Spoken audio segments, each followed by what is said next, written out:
Talk Show. Recorded live. Hello and welcome to Castle of Horror, the show dedicated to horror movies and awesomeness. This week we continue our Haunted House retrospective during the week of Halloween 2014 with the animated film Monster House. Bear in mind, if you haven't seen today's movie, we're going to be talking about it from the perspective of horror fans who have. So warning, spoilers ahead. From Denver, Colorado, I'm your host, Jason Henderson, creator of the Alex Van Helsing novels. With me from Austin is Drew Edwards, writer of the long-running comic Halloween Man for Monsterverse Comics. Say hello. Howdy, y'all. Howdy. Also in Austin, also possibly with a y'all for us, special guest Jamie Barr, musician, pin-up model, educator, and the lead vocalist and upright bassist of Austin's premier all-female rock and roll band, Danger Cakes. And you can find info on their latest album at dangercakes.net, and their new album titled Quarter-Life Crisis will be released in December 2014. That's dangercakes.net where you can find them. And finally, say hello, Miss Jamie. Hello. Hello, and welcome back. And finally, also joining us from Denver, as always, color commentary from attorney Julia Guzman. Say hello. I'll say howdy, y'all. Howdy. You know Jamie is from New York, so she doesn't really say howdy, y'all, so much. Not too much. She does say bless your heart, though. She's picked that one up. Bless your heart. Really? Do I? From Texas. I remember you even saying it to some guy. I explained it to someone in Florida. Hey, I'm proud of that moment. At that point, I'd known you had gone native. Is y'all is interesting because it's not actually plural because y'all is plural and it's y'all plural second person, so I can say, y'all, we're going in now. Come on. But here's the thing. I have always believed that y'all is only to be used as plural. But there are people in Texas who think that it's y'all can be singular and then y'all all is plural. All y'all. All y'all. And you can be singular. I can tell you this as a card-carrying Texan from the Possum Kingdom Lake region, y'all can be singular as well as plural. Yeah, and I never used it that way. I've always used it plural. And I still do, like even here in Colorado, I still occasionally forget and I'd say y'all. Because I think it's a good word. I mean, it makes sense. The way that I always used to hear y'all the most when I was in high school. Y'all, the teenage girls. Y'all. Teenage girls Come on, following y'all. their group, and they're upset because everybody's going into the bowling alley when they wanted to go into the food court. And so this girl will howl in a way that everybody in the mall can hear, and she'll go, y'all. And that, so to me, that is the quintessential y'all, is the whining 16-year-old. So we got you guys. That's. I still say you guys. I hate when I say use guys. That's even worse. What's the possessive of you guys? Is it your guys? Use guyses. Use guyses. Use guyses? Yeah. Hey, this is your guys. That's the nice thing about y'all. Use You guys. y'alls. Let's go. Yeah. We're going over y'all. Jamie and I have an interesting slang exchange, colloquialism exchange, because every now and then I find myself saying you guys now, and I'll have a. And now I say y'all guyses. It doesn't make sense. Yeah, like I recognize that you guys is a regionalism, but I never thought of it that way. It was so universal. And I think that's because of Rita Moreno on the electric company, because she would go, hey, you guys. And so see, I was also thinking of Goonies. Which we will talk about more. That's a good segue into Monster House. Oh, God. Whoever is our assistant in the editing room should just remove the last, 5 minutes. No, that was fascinating stuff. This is what people tune into the show. There are people out there who have no idea about y'all and you guys. Now they do. True. We have listeners in Australia that need to know these things. All right. According to Wikipedia, Monster House is a 2006 computer-animated motion capture supernatural horror comedy film directed by, that was a funny sentence for a way to, directed by Gil Keenan, produced by Image Movers and Amblin Entertainment, and distributed by Columbia Pictures. Executive produced by Robert Zemeckis and Steven Spielberg. This is the first time since Back to the Future Part 3 that they worked together. It is also the first time that Zemeckis and Spielberg both were executive producers of any film. The film's characters are animated primarily utilizing performance capture, making it the second film to use the technology so extensively, following Zemeckis, same producer, The Polar Express. Now, the Monster House received generally positive reviews from critics. It earned $140 million worldwide. The film was nominated for the Academy Award for Best Animated Feature. And it should have won. It lost to Happy Feet. It lost to The Penguin. So, okay. And let me add one other thing, and that is that we watched this movie because the way we pick movies to watch is that I do a really complicated spreadsheet of all of the topics we're going to be covering and then movies within that topic, and I prepare that, and then I don't use it at all because I just send a few bullets out in an email to everybody. And Drew really wanted to watch Monster House. So, Drew, I'll let you give us the first impression of why. What is it that brings you to this work? And then we'll give our quick impressions, and then we will get into it. So, Drew, why are we watching Monster House? Well, for one, it's a Halloween-themed movie, and we've gone through a lot, and I mean a lot, of the other Halloween-themed horror films in the last few years. We took a big chunk out of the Halloween franchise last year. So this is a pretty obvious go-to for thematic purposes because it is a Halloween-themed film.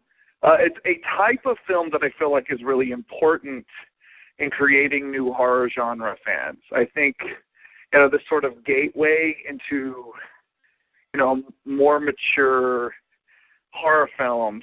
We need movies like this, otherwise horror fandom as we think of it would probably die off. So it's important in that respect. And, do you think these gateway really films turn up a lot? I mean, do you think there's a lot of these films where I can't think of a movie that I thought was as good as this since Nightmare Before Christmas. But, we can get into that later. I has some serious nostalgia value for me because it's patterned a lot on Goonies and Monster Squad and a lot of other movies that I liked as a kid. Aside from that, though, I just think it's got a smart script. It's funny. It's in a way that does not talk down to kids. At the same time, I feel like it's very honest in its portrayal of kids. It shows what is good about children in this age group, but it's also perfectly willing to show what can be immature and what can be short-sighted about kids in this age group as well. And I found that fascinating because I think that probably plays a little bit better to adults watching this. I just think it's very stylish. I really wish that this movie could have become more of a cult film because I think it's excellent and, deserves another look. And that's kind of why I pushed to do this is, this is a movie that I think didn't kind of deserve to come out and then get kind of brushed under the rug. I would like to see this become, again, a cult film because I think this could end up being kind of a minor Halloween classic if it got enough viewings. Interesting. All right. Well, I think that's a really good opening argument for the film. Jamie, I'm going to give you second dibs because it's been a while since you've been with us, but you've been with us for some of the coolest episodes we've ever done. You were with us for Carrie, for Pete's sake, and I think Nightmare Before Christmas, which Julia hosted, and really a bunch of stuff along the way. So, Monster House, is this your first time watching it, and where do you land? I had actually seen it a couple of years ago with Drew, who had rented it, but I like the movie. But again, I feel like it does remind me a lot of my childhood and, the time period it takes place in. It has that kind of, mid to late 80s, early 90s aesthetic, and it's funny, like the car the babysitter drives is an AM Spirit, which was my first car, and just same color and everything, that mustard yellow, and I was like, oh my gosh.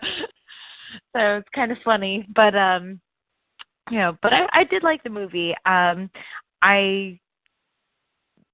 do feel like it was kind of swept under the rug. It didn't seem to, for a movie that's like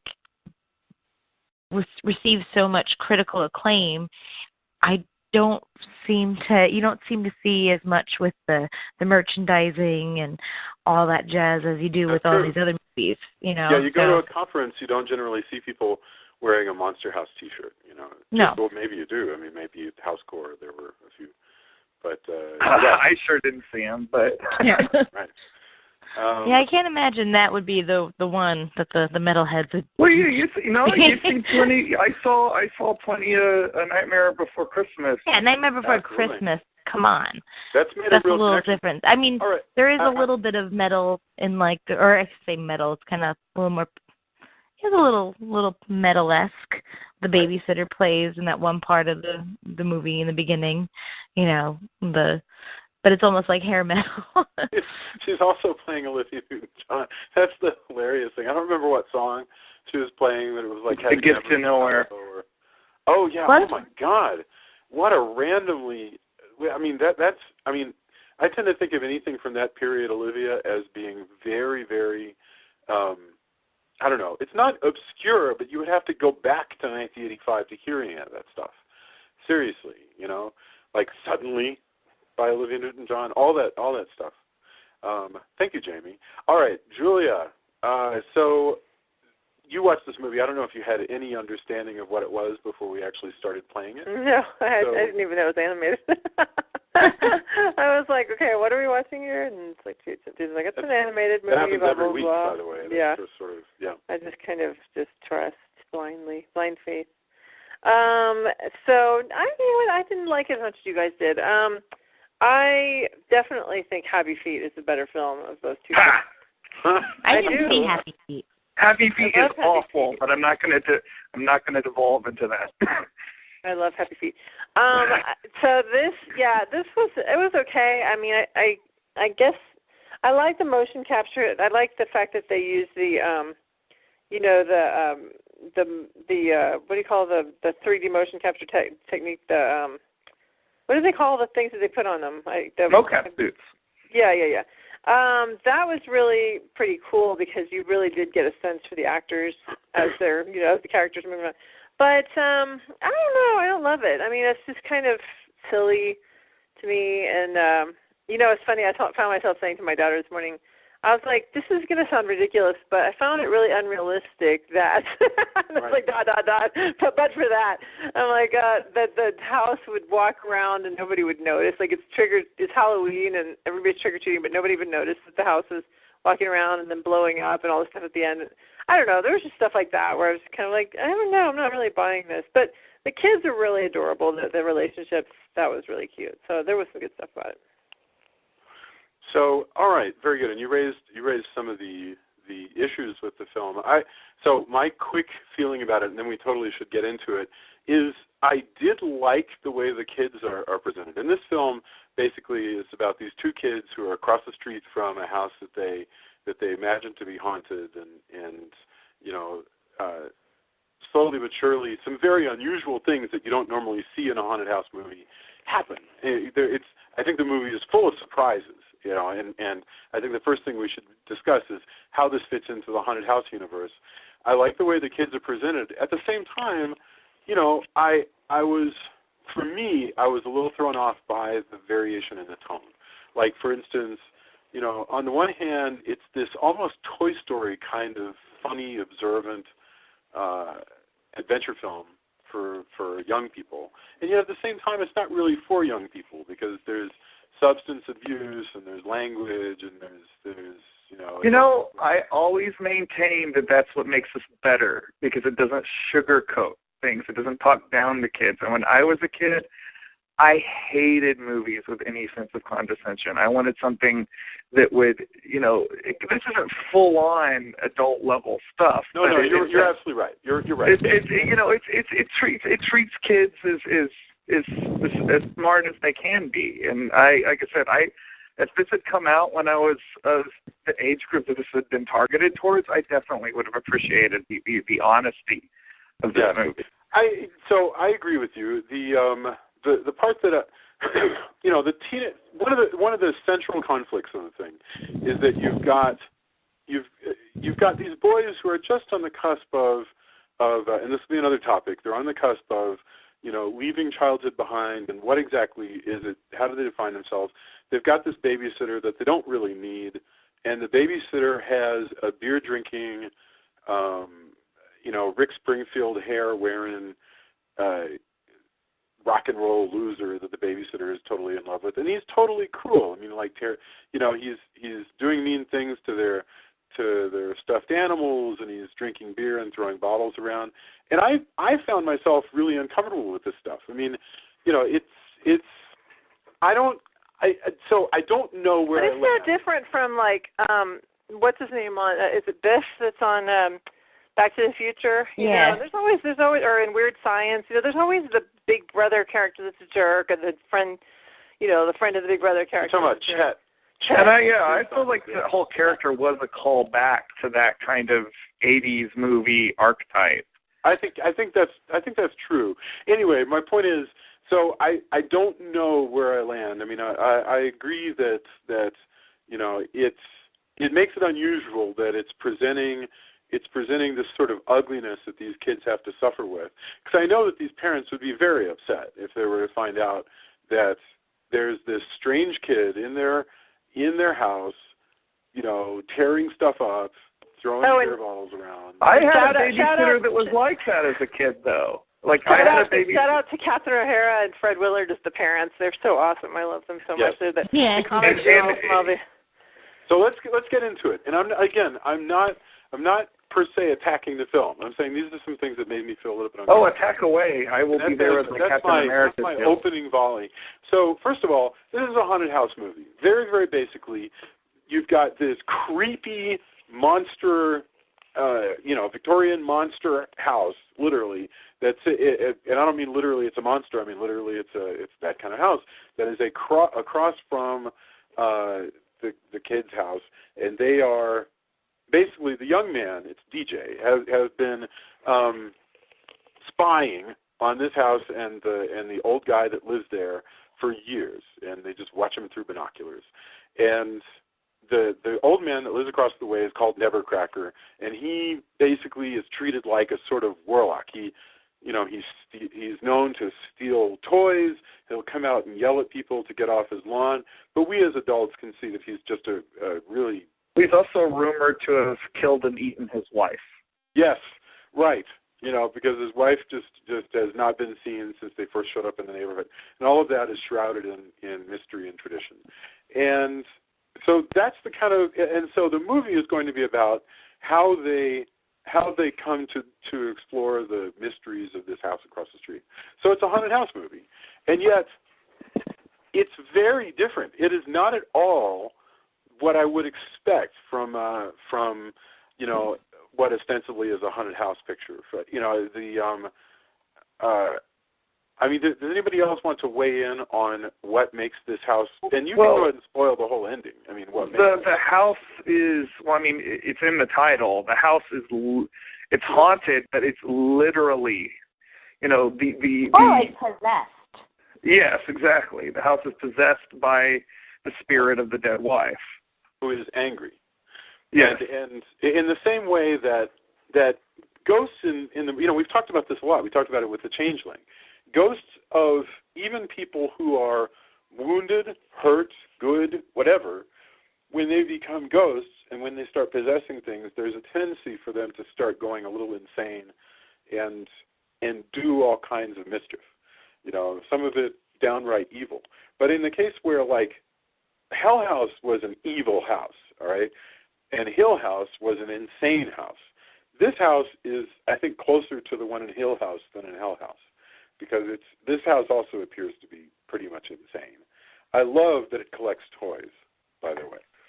It does this thing where, you've got two things going on. You got the house that eats people occasionally and takes their stuff. And then meanwhile, the old man, in order to sort of terrorize the children into staying away from houses, whenever kids come by, he tends to steal their stuff. Am I understanding that correctly? Are both? No, he's trying to run them off because he doesn't want them to get killed. Right. No, I get that. I see, and I thought that was a neat. He does. Yeah, he does take it, but that's part of the trying to run them off. I mean, he'll take. If they have something on his yard, then he'll grab it up before the house and the yard can consume it. Because the yard will actually suck up the things if they're left in the yard. So he'll grab it up and he'll be like, you lost it, get out of here, and then he takes it inside. But it's more about running them off so that they don't get eaten by the house itself. Right. But that would mean that he's throwing their stuff. But he's throwing their stuff in the same place that the house is. In other words, yeah, but it's all about getting the kids to go away and leave them alone, so that they don't get eaten by the house. So but when we come towards the end of this picture, we're going to learn that there is a massive collection of toys that is in the basement of this house. And it seems to me that both the old man who is stealing stuff and the house who is like eating people and stealing their stuff are both contributing to this big pile. The discarded toys reminded me a lot. When I was a kid, there was a place called The Bluff that was like basically a big swamp across the street from where I lived. And all the kids in the neighborhood would go in there and play. And there was a cave in this area that was, it was a layer of like a bobcat or a wolf or some big predatory animal. But you go into this cave and there would always be these discarded bones of like cats and coyotes and raccoons and things like that around there that this animal had eaten.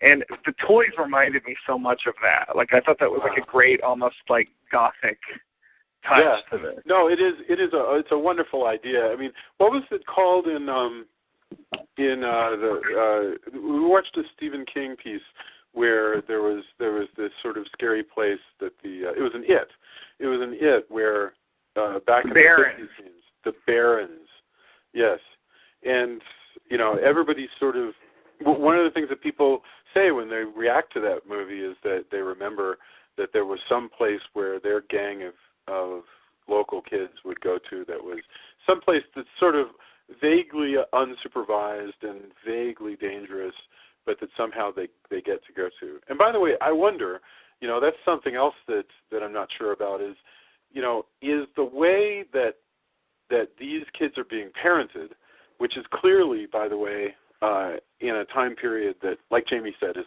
somewhere around the mid-'80s, maybe into 90s, but I really think the mid-'80s.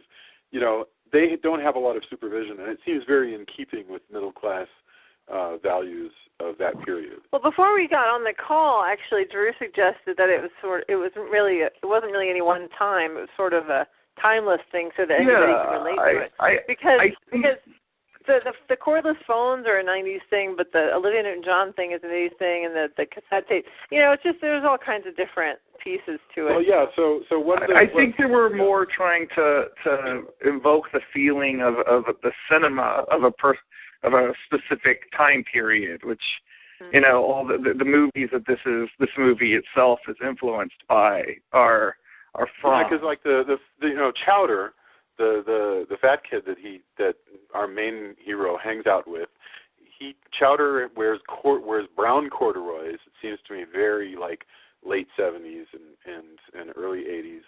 Like I say, the haircuts look to me very early 80s. Well, it's funny. I had a kid that I hung out with as a kid, named Will McDonald, who looked so much like the lead character in this, right down to the sweater that he's wearing. Right. Like he used to wear sweaters like that. Well, he also looks like the kid from The Christmas Story. Yeah. Okay, so let's talk about that for a second. So not the main kid, but the friend. This is a Robert Zemeckis mocap movie. And how do you guys like this animation? I mean, it's not super impressive, but I like the fact that because they use the mocap suits, then it feels like actors instead of cartoons. The stuff I like about it is how detailed the world is. Like when they go to the pizza parlor at one point, like you can really look at the lamps, and I remember those lamps at like Pizza Huts during that time period, or the fact that you can look at the kids' shoes and they have the Velcro shoes that were popular at that time. Like I like the detail and depth of the world that this takes place in, more so than the action, because I don't really see anything. I guess I don't know. I don't know enough about computer animation to say one way or the other. It's unfortunate that we don't really know what you could do with that you couldn't have done with, like, say, like a Pixar style, just like what we think of as like an animated movie now. I will say this: I think that when the house goes berserk at the end, it looks a lot like a Ray Harryhausen monster, which I appreciate. The house looks very real. There are many times when the house really feels like real in the sense that it feels very physical, like a model you could reach out and touch. And the actors, a lot of times you can tell that the actor underneath the animation has done a funny little thing, like a flip of the head or some weird thing with his or her jaw, that you can see an actual, actor using their instincts will come up with, and that's very cool. At the same time, I was thrown. I don't know if it's the uncanny valley that because those things are memorable, there's something weird about these characters, but even more than in the Polar Express, which I love, these characters oftentimes felt like they weren't as smoothly animated and real feeling as I don't know, characters in like Toy Story 1, which was like 1998, and I don't know, but it may be because they're humans. Maybe that's all the problem is. I have to say that I was going to say, going back to, talking about Polar Express compared to this, I felt the facial expressions in this were much better than that of Polar Express, where it was like the Tom Hanks character had too much Botox, where it's like, right. It was almost scary, like I have to say that. And they did a little almost too much with the motion, where I felt like the movie was really slow pace, but for some reason you kind of felt nauseous while watching it. Like the dimensions seemed a little off. In Polar Express? In Polar Express, yeah. Yeah. Compared to this movie, I feel like, that one scene where he's on the wrecking ball, Yeah. I'm pretty sure it's pre-Miley Cyrus, but yeah. he's going through it. Like that part is very intense, and I can only imagine what it would have been like to watch it on a big screen, but like that felt more of a natural, I don't know, I'm trying to how to say it, but a natural way for animation to move more so than, like I said, comparatively to the Polar Express and, the train and all that.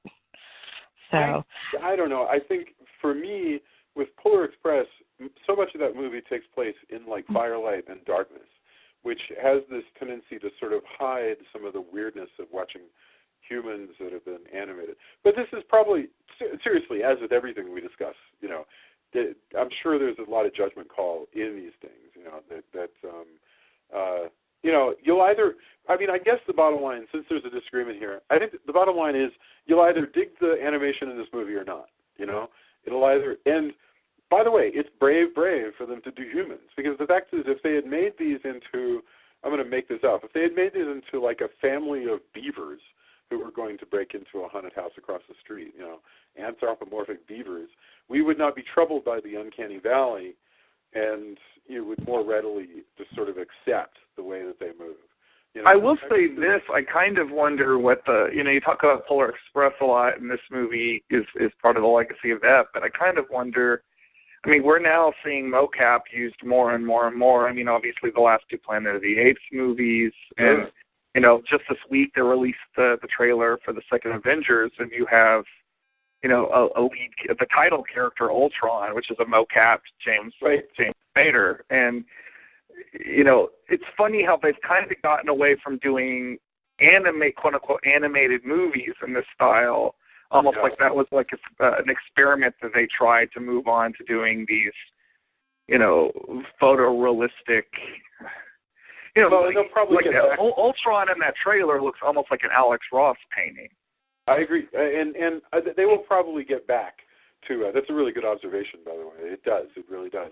But I think this probably was the edge of how good you could make, mocapped actors look in an animated film, and it's still, to me, it was distracting. It was really tough. I gotta say, I did it. When I watch this, I don't think of it as mocap. I just think of it as an animated movie. The only real issue I could take the task of this is it does make me go, well, why didn't they just make it a live-action movie? You know, because you shot all this stuff with the actors. I said I that have too. that. Yeah, there were points when they're like figuring out how they're going to attack the house, you know, and they're setting up their fake dummy that they're going to, because they know. Yeah, that's the sort of stuff that translates better in a cartoon. I won't. Well, I don't know though. I mean, they figure out the house eats people, and so they're going to set up a dummy to roll it in, and the house and see if the house will eat it. And they're, you know, the girl fires a slingshot to wake the house up by hitting the doorbell. I love that. And I was thinking this should be live action. We should just go ahead and do this as a full-on Steven Spielberg live action. See, I actually feel the reverse. I think all that stuff probably works better. You accept it more as a cartoon. But I mean, there certainly are parts in this movie like a lot of the stuff that could have been done just as a live action. But you know, that stuff, because it's so almost slapsticky, I think I'm more. You know, I'm more well, kind of. If you've got the three young people, at one point they're all hiding in garbage cans, right? Yeah, that's very like, our gang.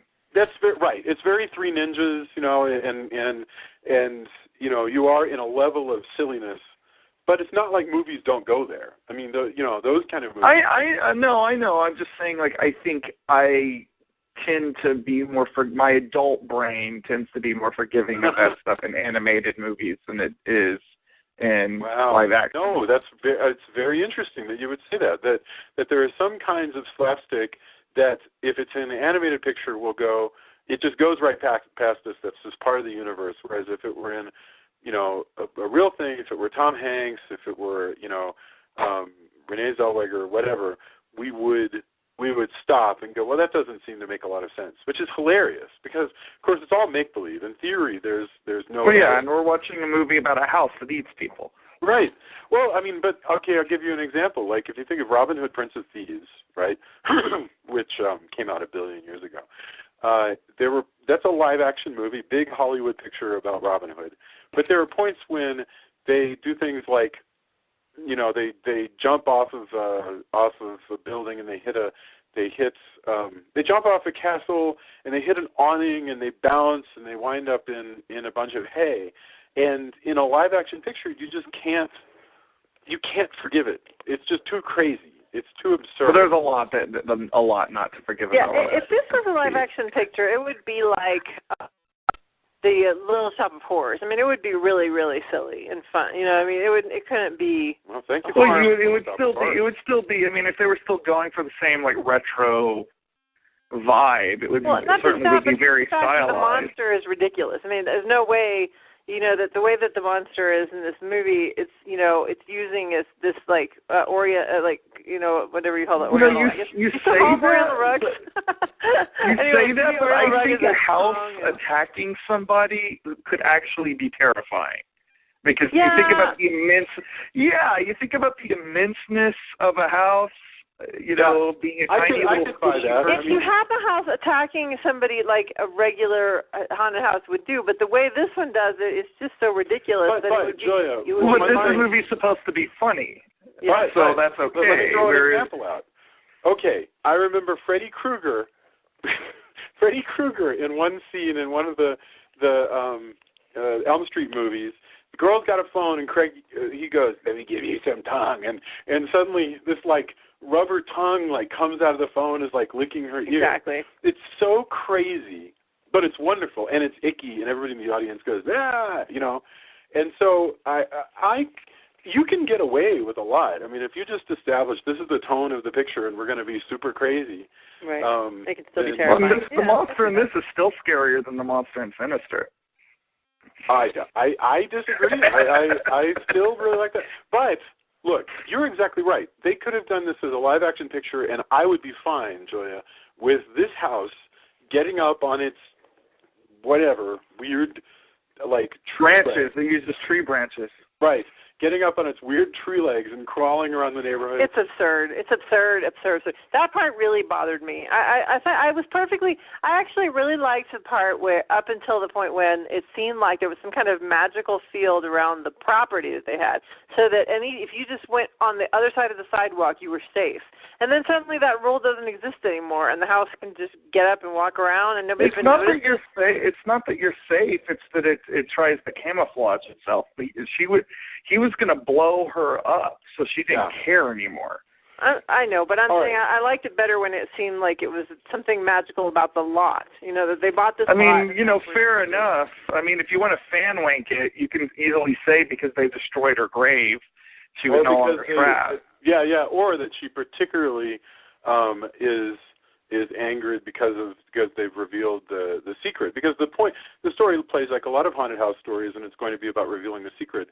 Before we go farther into that, I want to back up a little bit and talk about one really interesting theme. And Drew, I think you said this is one of the things that you reacted to a lot, is that this movie, in a way, is really about a very particular time in a child's life when they are almost too old, and people have been writing about this over the last week, when they're too old for childhood but too young for adulthood, and especially around Halloween, which is so ripe with children's activities and traditions. And so, it's trick-or-treat time, and the one boy wants to go trick-or-treating, and the other boy feels like, well, no, we're too old for that now. And that's really and they're interested in this girl who comes along and becomes part of their gang, right? And I found that to be really, really touching, and I feel like there aren't that many stories that actually touch on this particular period. There are, but that is well done. That part is well done. I mean, because you've got God, my brain is just not functioning today.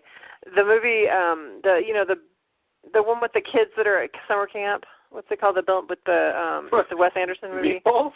No, the Wes Anderson movie. Oh, I'm sorry.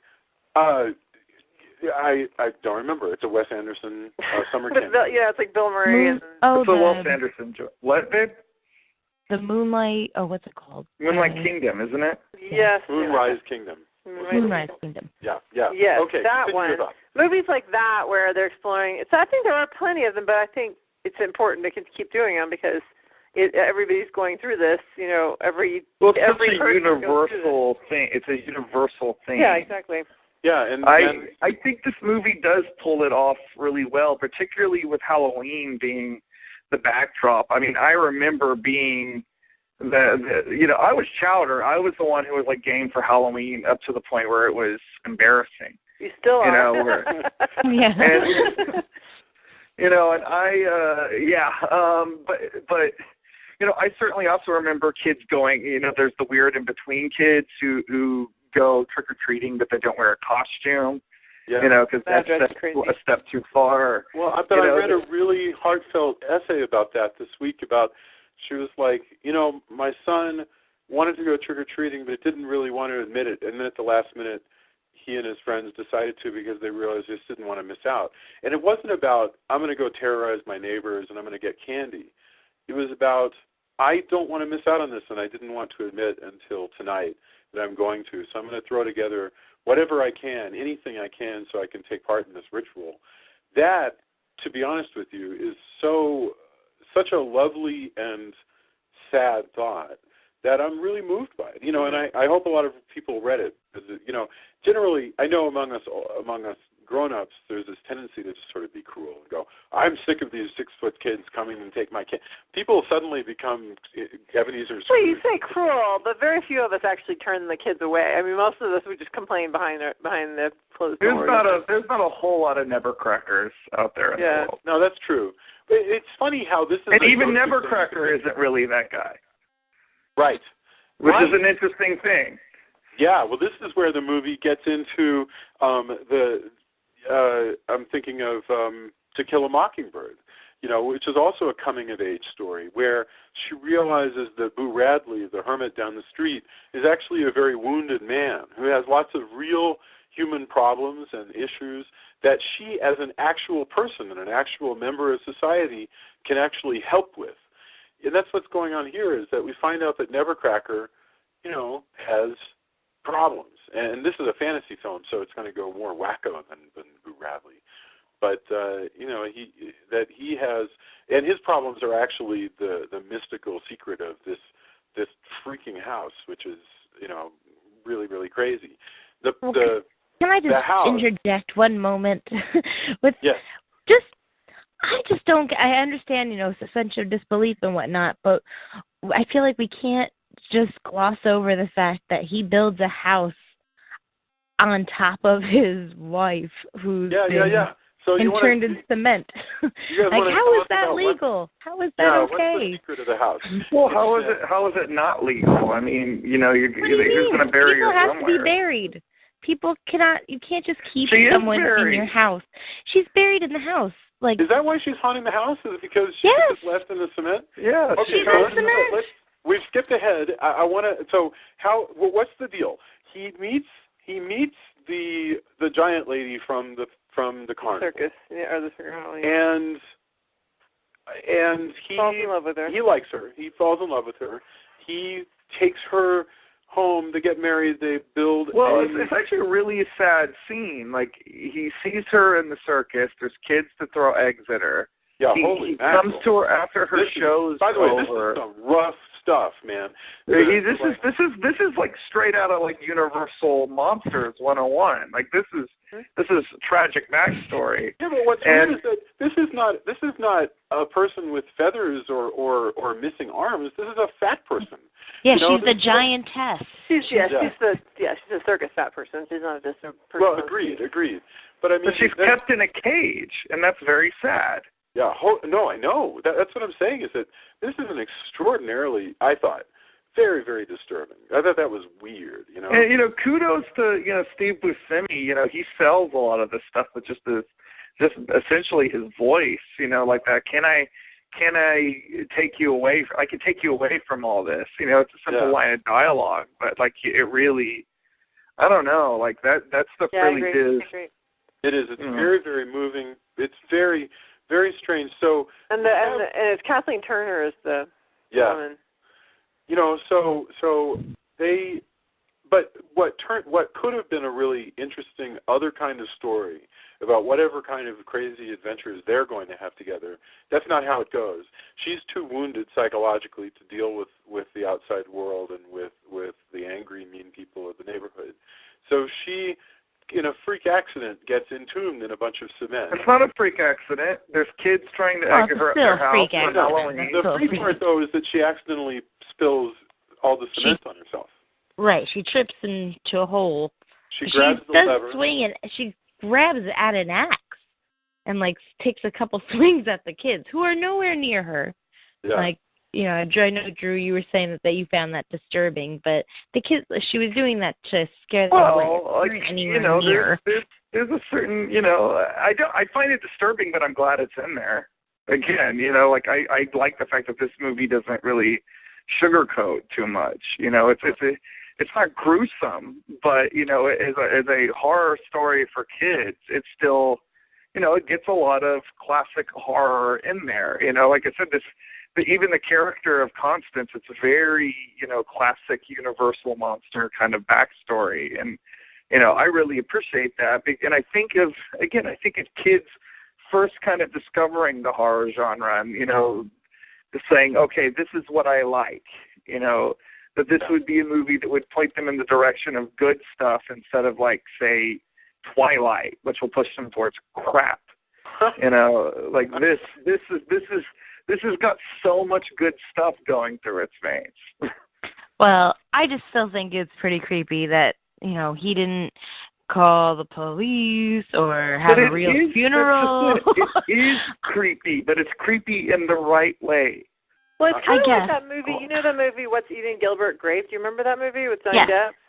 That was the same idea, was that it was so humiliating that their mother was so huge that when she died, like, in order for them to take her out, take her out of the house, there would have to be, like, construction done, basically, to be able to remove her from this house.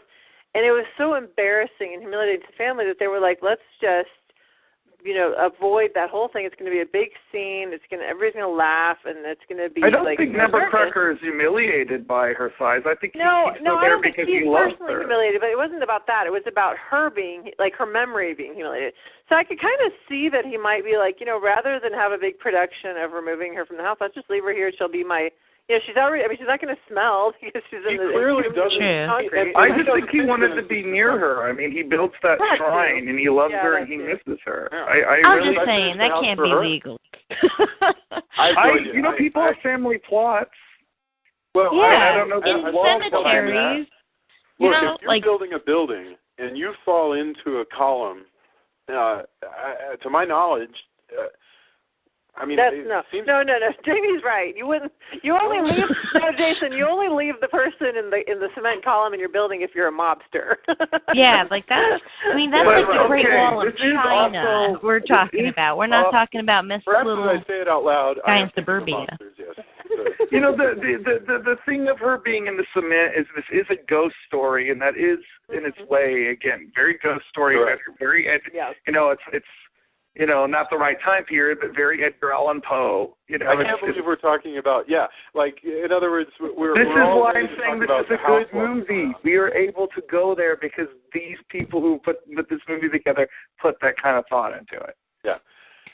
So, anyway, she's entombed in the place, and for some reason, though, something weird has started happening, which is that he built the house for her. He was being loving towards her, but she's still, she hates kids.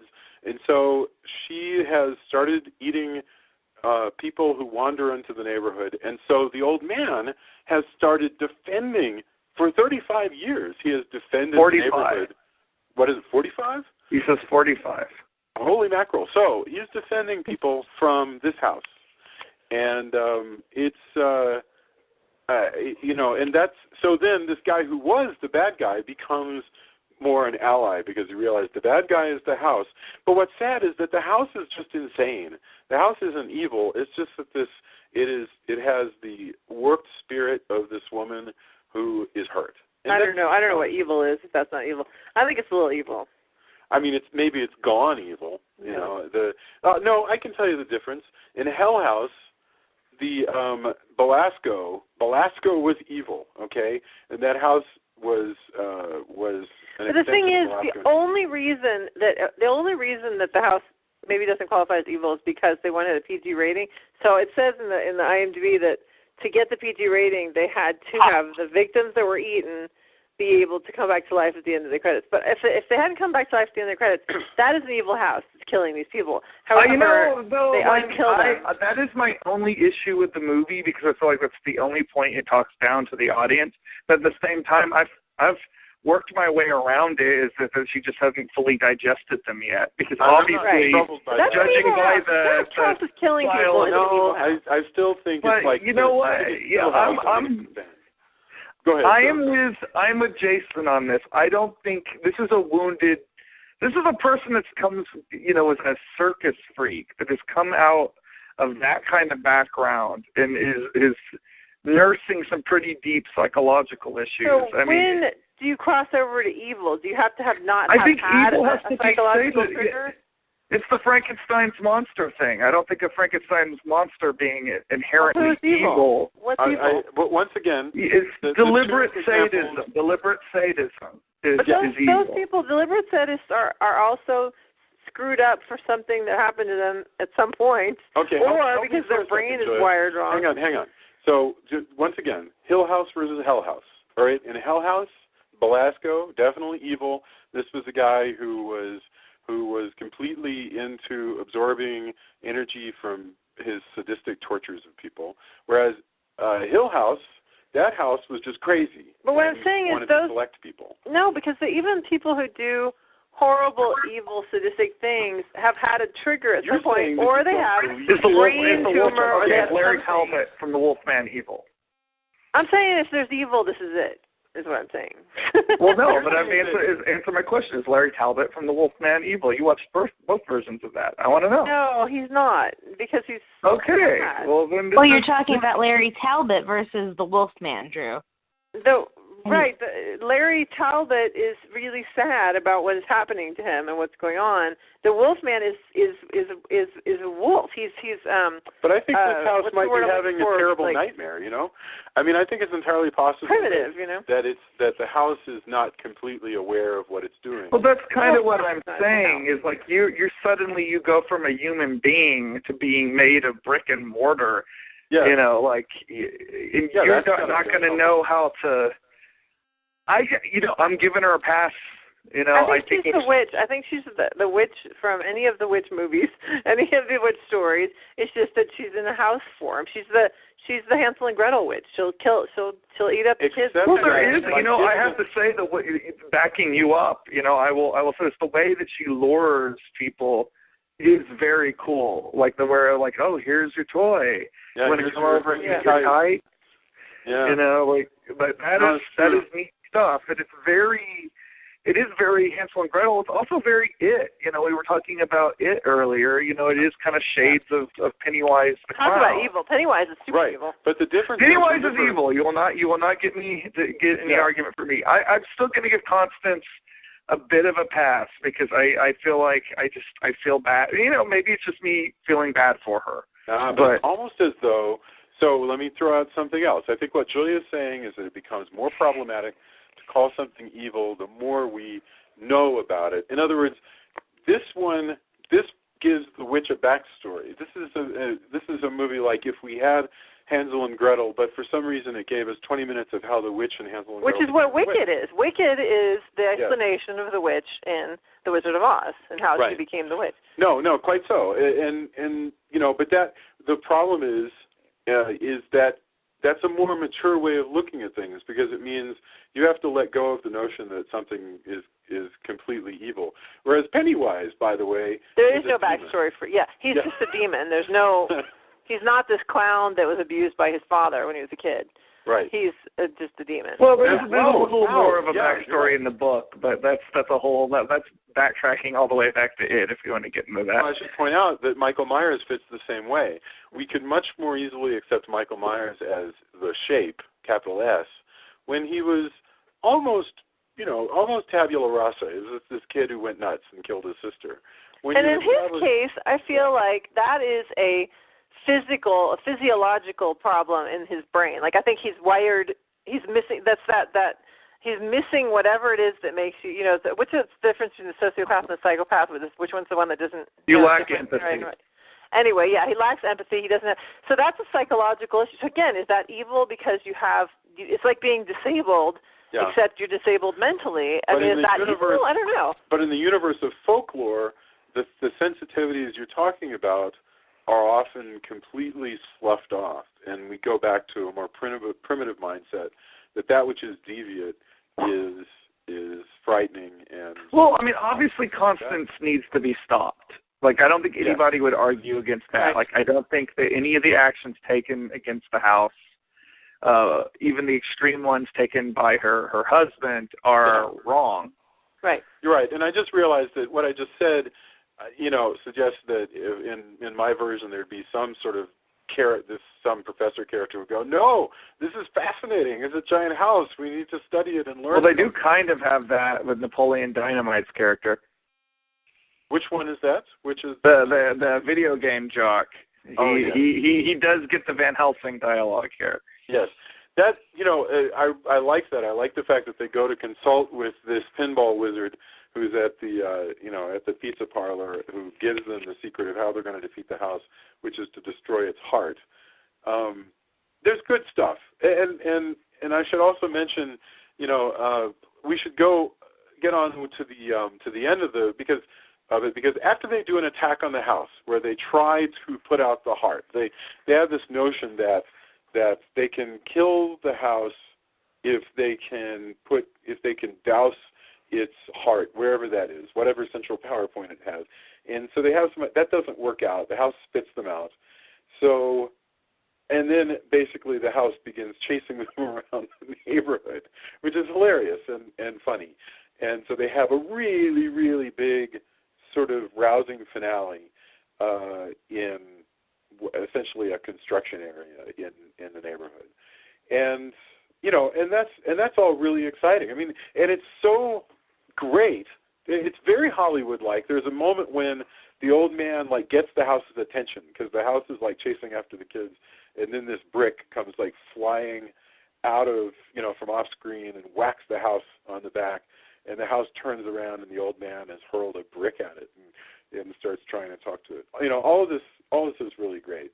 But by that point, a lot of the themes of a typical haunted house movie are just Well, it becomes a monster movie at that point. Yeah, absolutely. And maybe that's another funny thing is when you think about it, exactly what you said. It's a monster house, and it's also a mesh of genres. It is a monster movie and a haunted house movie, and it's not quite a true version of either one of those things. So we talked about the mocap performances. We talked about coming of age. We talked about trick or treating. Is there anything else that we would like to touch on before we do our final thoughts? Because I know we've been all over the place, but I've been really fascinated by this discussion. Well, coming at this from an adult perspective, there is and we kind of just were talking about it, but I think the idea of duty to your spouse. Yeah. And how far that can be taken. And I think that's something that's definitely, maybe not the most appropriate thing for a children's movie, but I definitely think that's in here. Yeah, no, it is, and that you would stand by your spouse and stand by that duty, no matter what. No matter what's going to happen, even if it means sacrificing all of your years. If he's been guarding this house for 45 years, holy mackerel, that means he got out of, World War II and married the giantess and then immediately started guarding the haunted house. And that's... Well, the house wasn't even finished. Yeah. That goes above and beyond your duty to your spouse. Your duty to your spouse is until death do us part, not until haunted house do us part. Well, Jamie said something before we started recording, and I think this is a question that she should pose again. But what's that? I don't even know. I don't know what you're talking the question about what you think he did with his remaining years.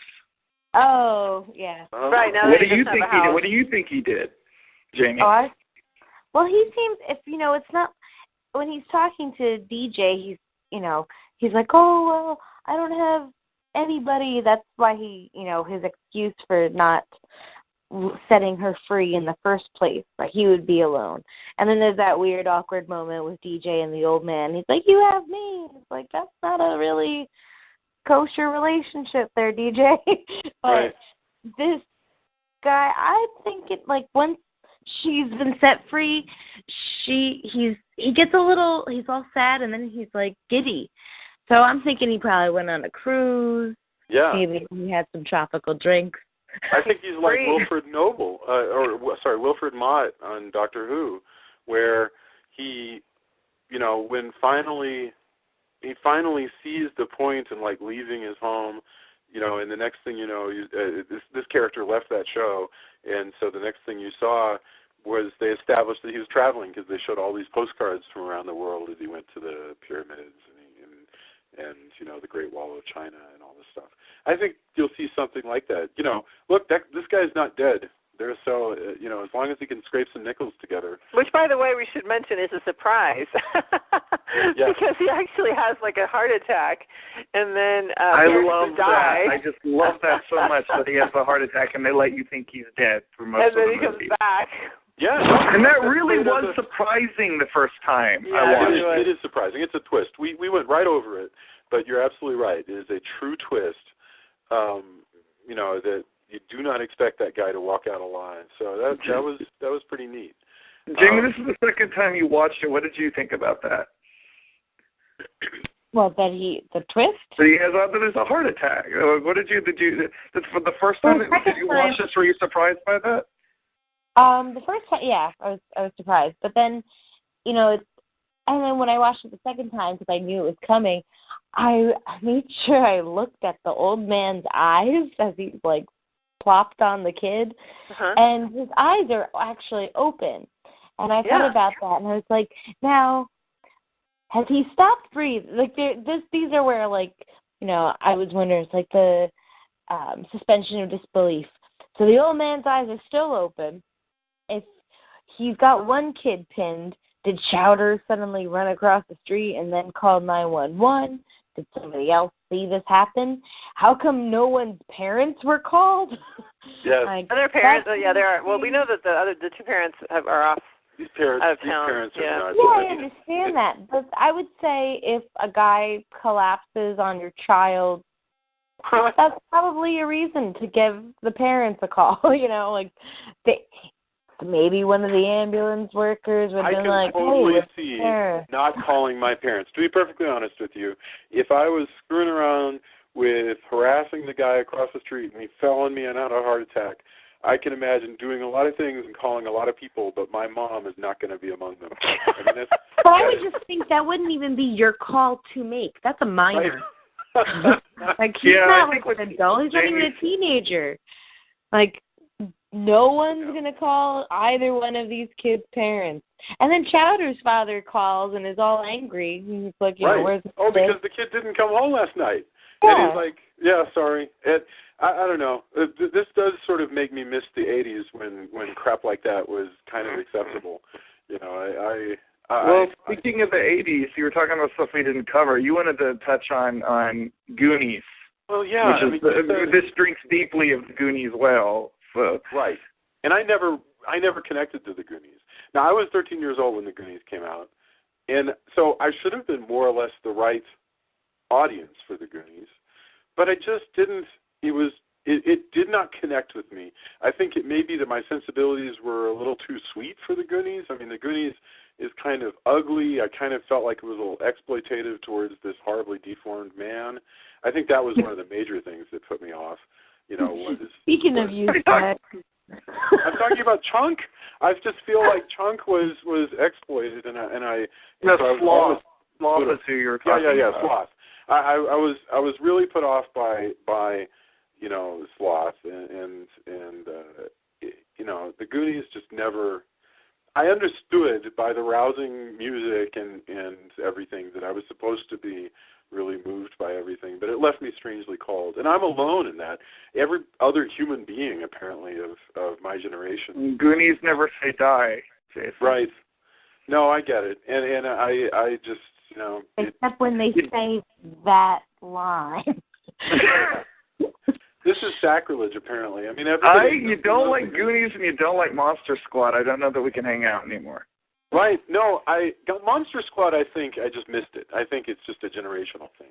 The Monster Squad came, and I was probably in high school or college at the time, and it just didn't connect.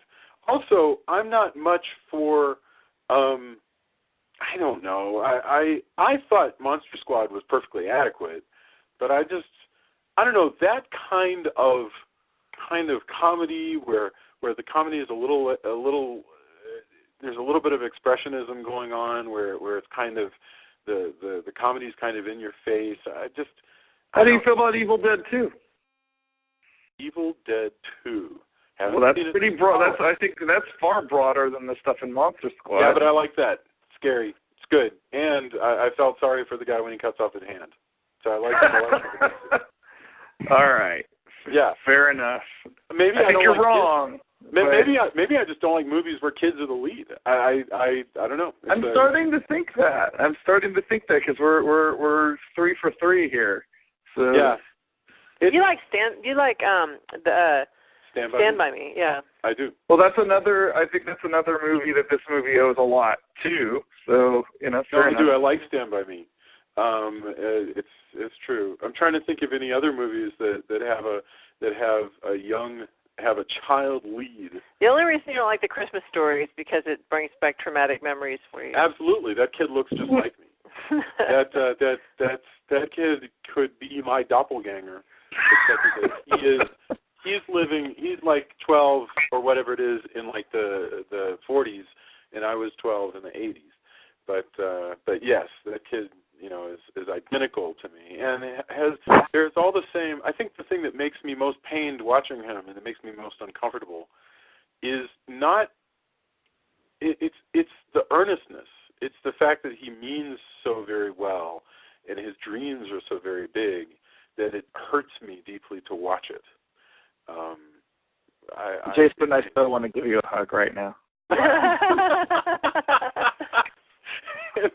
It's painful to me to watch it. The inevitable disappointments of adulthood, I just see coming like a train at most of these people. So I have a hard time watching. Is adulthood really that bad? No, actually, my adulthood's been pretty sweet. I got Joya. Oh, that's nice. You know, but I don't know. I fear for everyone. Okay. That should be on your tombstone. What? Yes. What did you say, Jamie? I just said it's so bleak. I fear everyone. Oh my gosh. Anyway, okay. We should probably wrap up because I know we've been going well over our allotted time, which we never hit to begin with. So let's get final thoughts, and we'll come around again for endorsements. Let's go the same direction. Drew, Jamie, Joya, and then I'll say whatever is left. Drew, final thoughts. Monster House. I still think this movie is great. I come out of this argument unscathed. Everybody else is wrong, and I am right. You should go rent this movie. You should pass it on to your kids. You should preach the gospel of Monster House because I think this is a truly great Halloween movie and far deserving of far more attention. And I think the fact that we got such a great debate is just proof of that because it shows that there's a lot going on in this movie. And good God, we need more movies like this that don't talk down to kids and less movies like Happy Feet. Thank you. Very, very good. Jamie, and welcome back. I'm so happy that you were able to join us once again. Oh, thanks. Yeah, Good to be absolutely. back. And it's always delightful to hear what you bring to the conversation. So give us your final thoughts on Monster House. I enjoyed it. I would recommend it. I mean, it's one of those movies where, you know, as soon as I watched it, I immediately wanted to talk to, like, my students that I had and who were in this age group, you know, and most of them had seen the movie and loved it. So it's kind of funny that here we are all talking like it didn't get the fame that it deserved, but it seems like a lot of people do still know about this movie. But I'm glad about that. I liked it. I thought it was fun. It was entertaining. There were times where, you know, I literally cracked up. Like some of the things that specifically Chowder says and does are pretty hysterical. Yeah. But I really, like I said, I think would be a great movie for kids to watch alone or with their parents. And, you know, it's kind of got that Shrek vibe where, you know, there's enough in it for both to enjoy. So, and it does pay quite a nice homage to a lot of the, you know, classic coming-of-age movies and horror movies that I grew up with. So, like I said, it's definitely worth the time to watch. Outstanding. Julia, any final thoughts of a movie you didn't know existed until we watched it, and what are your thoughts? I like the coming of age story. I agree with Jamie on that. I like the actors. I think the actors are great, and the way that they're the characters are portrayed. The more we've talked about this whole evil versus not evil thing, I am troubled that it is such a dark house, given that it's kind of a kids' movie. I mean, I feel like the fact that they did, you know, crawl out at the end, the people that the house ate at the end in this movie. I mean, the house has eaten previous people, I'm thinking, but at this point, the ones that were eaten were able to escape. But it's really a dark story for a kids' movie. I mean, that part's, you know, it's pretty dark. So I don't like the house. I don't like the bad guy. That's I think where I really come down. But I did like Steve Buscemi's character a lot, and I thought it was cool how he was redeemed. So, you know, I think there's good and bad. I kind of an, you know, in middling review. Outstanding. All right, and you know, exactly what we said. I thought the movie was fairly well done, but it kind of left me cold. I don't know. It didn't completely work for me, but I understand exactly where Drew is coming from, and I also understand that, my main problem is probably the uncanny valley, but the second one is I find that I'm not really responding all that well to movies that star kids, and I don't know what to do about that. There was another movie we saw recently that had kids in it that you really liked, but now I can't remember which one it was. It was one of the ones that came out recently where the kids are all together. Well, no, we watched. It was the It. You liked. I liked it. You liked It, yeah. Yes. So I don't know. I can't put my finger on it, but love the fact that maybe only if they're based on Stephen King stories. Yeah, that Did you see that Super 8 movie? Yes, Did you like that one? Super 8. I did like Super 8. I liked it a lot. Right. Super 8, another movie riffing on, although a lot of these movies we've talked about. Absolutely, it is. It certainly is. I think it's probably mainly a tonal thing. I don't respond as well to sort of slapstick comedy and stuff like that. But this movie is not that slapstick. This is pretty sweet. So my main problems probably just come down to the uncanny valley of the animation. But, again, I totally respect. Can you define what uncanny valley means?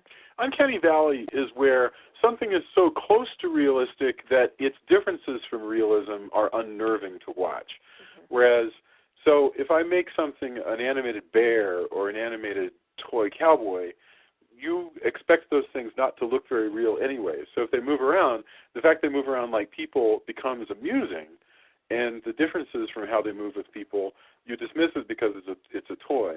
Whereas if I animate a child, the child moves kind of like a person, but you can tell it's not a person, and so therefore the fact that there's a valley between how close it is but how far it is, that's called the uncanny valley, and it's a much written about phenomenon.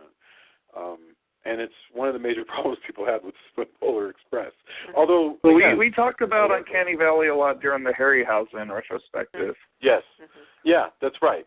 And Harryhausen generally was animating monsters. And so you can escape the valley by animating something that we don't actually encounter in everyday life very much. Right. So it's a tough one. Now, I wonder what happens when you animate something that's human-like. Like if we were to do an animated Kiss movie, everybody's wearing makeup and they're wearing armor and stuff like that. So, would it be as complicated? I don't know. Yeah, now that you've said that, Gene Simmons is going to somehow have a psychic thing, and the next thing we know, we're going to get the animated Kiss movie. I would love for them to do a feature-length animated Kiss Meets the Phantom, remake, like full, scary. Anyway, so all right, final endorsements. Drew, back around to you. What's going down? Well, like Tony was on this kick a few months back, I am on this kick now. I have been rewatching old Twilight Zone episodes late at night as I start to doze off, or early in the morning, on Netflix, and they have a lot of them on there. This morning I actually dusted off my favorite episode, which is Nightmare at 20,000 Feet, which is a Gremlin episode, directed by Richard Donner, written by Richard Matheson, and starring William Shatner. And to me, that's my all-time favorite Twilight Zone episode. It's so creepy and great. But I also need to plug... Can I just ask you really quickly, do you remember that was that segment was also remade for the Twilight Zone? Yeah, it's been remade very well, actually. I think they did a great job with it in Twilight Zone the movie. Yeah, lovely. Anyway, I also have to plug on Comixology right now. There is Monsterverse is having a 50% off sale. That's not just Halloween Man, although it is all the Halloween Man stuff they have on there. But literally, that's Flesh and Blood, that's Bela Lugosi's Presents, that's Scarlet, that's Wicked West, like all the Monsterverse titles that have come out over the last few years that are on Comixology. You can get 50% off with a coupon, and the coupon code is MONSTER. It's just MONSTER. It's all capital letters. That is from now until midnight Eastern Time on Halloween. And you can reuse that coupon as many times as you want. It's reloadable. So if you read one issue of Halloween Man for half off and you go, oh, this is pretty good, I want to go read more, just go in, use that code again, and you can hop on to the next one for half off. So please check out, all the Halloween Man stuff, but also I keep harping on this, read Flesh and Blood. Flesh and Blood is another great series that Monsterverse publishes, and it's certainly deserving of more readers. Spread the word, let your friends know. Enrich your Halloween week with the love of monsters through digital comics. Lovely, lovely. Jamie, do you have any endorsements for us this week?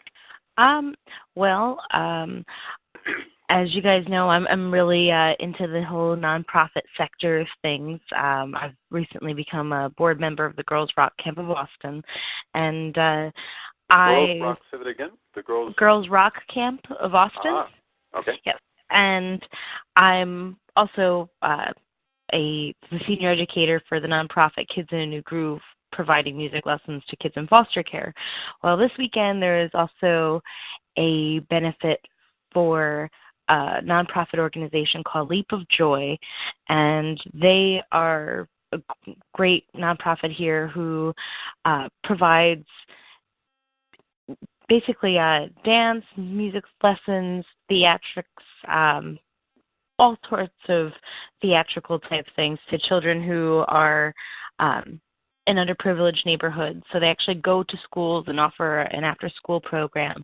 And the Saturday night they are having their Dios de los Star Wars event. And so they are asking kids to dress up as Star Wars, and there's, raffles and the whole 9 yards. But you can go online and check out. It's the Leap of Joy, and I would say go to that if you're looking for some fun weekend Halloween-type activities.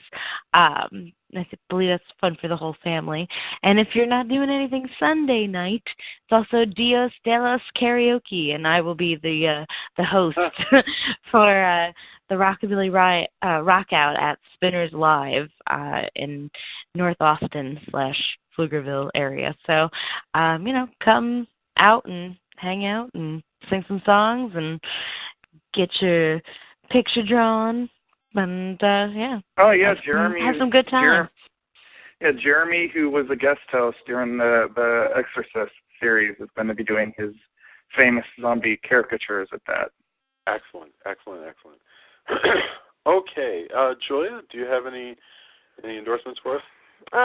Well, I would like to endorse voting because the election day is coming up on Tuesday. We have Halloween on Friday and then election day next Tuesday, but many places have early voting or voting by mail. I encourage you to take advantage of that because this is an important election, midterm, so you're electing senators and representatives. So if you think Congress is doing an awesome job, then go ahead and vote for the person that's already in, and you'll keep that person. And if you think they're doing a lousy job, then vote for the other guy. Whatever you want to vote for, just do it because that is your privilege, your right, and your responsibility. Can I go back to my endorsement? Can I endorse Wendy Davis on here real quick? Yeah. For all of you Texan voters, get out there and help us lady folk reclaim some of our womanly rights. So by electing Wendy Davis for governor. So Lovely. Okay. Thank you, Julia, by the way. All right. My endorsements are far more prosaic. First of all, I got a new book this week that I'm really kind of excited about. If I had kids who played a lot more video games, if I had boys, this would be even better. But it's a youth reference called Attack Boss Cheat Code, a gamer's alphabet, and it literally is a glossary of video game terms. Everything from cheat codes to sandbox to what have you, and that's by Chris Barton, and that's pretty cool, and I'm enjoying it. As soon as I'm done with it, I'm going to go donate it to one of the schools around here because I think they'll get a lot out of it. And it shows you like how to use these various words in a sentence, like so that if you don't know an avatar from a sandbox, then Attack Boss Cheat Code is the book for you. Also, I got to mention, we have, of course, our new YouTube channel, the Castle of Horror YouTube channel, we're getting a lot of people coming and watching the few videos that we have put up so far. We've also started putting up stuff like interviews and events that we've been going to. Tony and Drew were both at the House Score Horror. Well, Tony definitely more so than me, although I did make my presence known. Okay, so you made an appearance. Tony was there all weekend. Tony actually filmed a couple of panels, including the Texas Chainsaw Massacre cast reunion panel, and we've put them up as videos on our YouTube page. So you should subscribe. And the other thing that I would mention is that this is the end of this episode. We'll be back undoubtedly next week. In the meantime, let your friends know that we're here. Pass, the links around to everybody. Weigh in on our Facebook page and tell us, what's right and what's wrong about everything that we said, and debate us. Follow us on Twitter. Leave us reviews on iTunes. But mainly, the most important thing is just keep listening and keep coming back because we love hearing from you. Thank you, everybody. Happy Halloween. Happy Halloween. Happy Halloween. Indeed. All right. I'll talk to you soon. Good night. Guys. Bye. Night. Thanks again, Jamie. Good night out there, whatever you are.